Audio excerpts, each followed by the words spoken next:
I made a lot of videos and I talked about a lot of different things. And I want to make something clear. I find every system of belief like a beautiful piece of artwork, and I believe that all maps lead to God kind of thing. And I look at books as maps to God, like the books that the different systems of belief hold sacred. That's their map to God, basically, and that's just how I look at it. I don't want to destroy any systems of belief, but there's things I understand, and as someone who walks the instinctive path found in those books, as a form of mental health to sustain my mental health, and I'm able to speak the divine name, just something I can do now. Not a big deal, but the thing is, I look at all systems of belief as things that can grow, things that can grow. And this very important because, like, within Islam, you can't leave Islam in a lot of places because you die. You know what I mean? Not everywhere, but some places. You know what I mean? So it's not an option or whatever. So that's why I explain things when I explain things, because I believe that, like Islam, for example, I'm just use this one system of beliefs as an example. It is a path to God, like all other paths to God. Their word for who we all try to pray to is Allah. You know what I mean? That's the same, basically the same definition as God. Not the Trinity, but the one God that we all try to pray to. And the way I look at it within Islam, the riddle in the Quran it's basically the name known only to the prophets of who we all try to pray to. And the riddle is the 99 names of Allah. You know what I mean? And it's basically, there's 100 names there, but there's 99 written down, And that's the riddle. How come there's only 99 names written down when Allah has the 100 names known to humans, And the thing is, the 99 names represent all available knowledge of our Allah, you know what I'm saying? All available human knowledge that exists. And when you take the 99 names, which represent all available human knowledge of who we all try to pray to, and have the complete conscious thought of Allah, you know what I mean? No words at all, no human words, just a complete conscious thought of who they are. You're speaking their divine language and speaking their name correctly. And this is something where you have to search for Allah everywhere. Just as Muhammad, the angel told Muhammad to read 3 times, You basically have to do what all the prophets did, to include Muhammad, and search for Allah everywhere. Everywhere. Basically, all that Allah created, they wrote within it with their writing style, their language of consciousness, Everything Allah created, they put conscious understandings in it, This will give you a lot of conscious understandings throughout your life. You know what I mean? You just got to be around it and mess with it or whatnot, The thing about, like, Muhammad, he would see this. Oh, that's nice. Allah created this, Searching for God, searching for God. Searching for understandings also. But from the understandings, you learn a little bit about God, This is everything. So basically, Islam, grow it, Same with all the other systems of belief, but in Islam, grow it. So you can speak that divine name, you know what I'm saying? Because a lot of things don't matter, I look at it as our God has always been the same. We've always had the same language, always had the same name. Everything about them's always been the same and is always going to be the same, you know what I mean? But here's the thing. That's like a message we get when we establish prayer, We all get the same message, but we're all living different lives. We have different questions and different problems and all kinds of different scenarios going on, So we need different advice, Like people 6,000 years ago, 5,000 years ago, 3,000 years ago, 2,000 years ago, 1,000 years ago,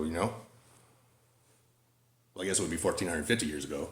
But people living that long ago, they had a different way of life than we do now, It's just the way it is. It's just the way it is, And we're living different lives now, and we need different advice. We're still praying to the same God. Everything about God's still exactly the same, you know. But we need different advice. And that's why I'm saying, you know, walk the instinctive path that all the prophets walked, you know. Follow the instinctive path. You can follow the instinctive path of the last prophet in the book, you know what I mean? The prophet responsible for the book, Muhammad, who obviously could speak the divine name, you know, for the fact that he wrote the Quran. Well, he didn't write it, but he spoke it and it was written down, you know what I mean? So obviously he could speak the divine name. And it's something we can all do. It's something every human can do, you know? It's something that all conscious life can do. You know what I mean? It's just one of the laws to this reality we all live in. You speak the name of who we all try to pray to correctly, you get a response, you know? You get your questions answered kind of thing. Well, anyways, get to it, you know? Allah's been waiting this whole time for you to finish your path so you gain the instinctive education and search within your mind for who they truly are so that you can have the complete conscious thought of who they truly are within your mind and basically speak their name and establish communication and, you know, do all that, ask all those questions within your mind at the same time. You get a response, you know? It's like this. God hears every single prayer you've ever made. God's with us always. Always has been. Always has been. But to get a response, you must speak their name correctly. It's just the rules, you know? It's just the rules. In any case, if you're Jewish, Christian, Muslim, Buddhist, Native, Hindu, which Hindu, that's many different paths.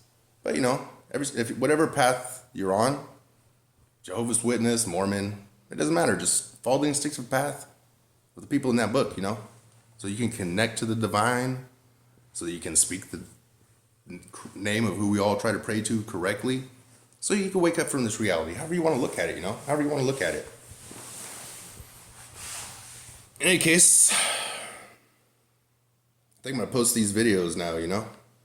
I kind of don't want to because the whole being schizophrenic thing and saying schizophrenic stuff, kind of want to, but it is what it is, you know? I got stuff to say, and I know some of the stuff I say is delusional, but I don't care. I know a lot of stuff, so I share it. And I know I'm a schizophrenic guy saying that I can speak the divine name and, you know, ask questions and get responses type of thing. And I would be surprised if nobody believes me at all, you know? Do I even believe me? It's something I question forever. It's something I have to question forever because that's how I treat my mental health is I constantly question everything and build on logic and understanding. You know? Well, I know with this, you know, Muhammad wrote the Quran because the books, all of the maps to God, you know, become warped by time, you know? It's just something that happened. So he wrote the Quran and put the rules on where it was written the same way and spoken the same way, you know, to preserve it. But it's been 1,450 years, and the simple fact of the matter is the definition of every single word in the Quran as it was known to Muhammad, the definition of every word within the Quran as it was known to Muhammad is something that's lost in time. It's going to remain lost in time, you know? That's why you have to go to the source. You have to go to the source now. You have to go to the source now because books warp with time, you know? And with so many people on this planet, we would need all kinds of different advice. Of course, the same message, but all kinds of different advice, you know? In any case, that's it. I'm going to end this video because I forgot what I was talking about. But yeah, you know, as a warning for all my videos, because this is going to be my last video, well, up to the front videos, but just remember that I'm schizophrenic, so if you don't understand what I'm saying, don't believe it, you know? And that's just something I have to say, because sometimes I say things that don't make sense. And that's just the way it is, you know? It's something I deal with all the time. But I'm cool with it. I enjoy thinking about stuff. In all honesty, I love thinking about things. And figuring things out. I love figuring things out. I always have. It's just kind of like a hobby. Also, or maybe it's because I'm schizophrenic now and I just really enjoy thinking about stuff. But who knows? There are a bunch of questions I don't ask because I like to keep my mind as empty as possible. You know what I mean? That's why I search for the most simplest of understandings on this planet, the most simplest knowledge available. Because as you know, simple knowledge covers many aspects of this reality and things that exist in this reality, you know? The simplest knowledge is the most powerful knowledge. Because to have simple knowledge, you have to understand all the complicated shit to get to the simple knowledge. And once you have the simple knowledge, you can never think about the complicated things ever again. Because you have the simple knowledge, you know what I mean? And that's what I search for. So there's a lot of questions that I don't ask. Because I have to maintain my mind.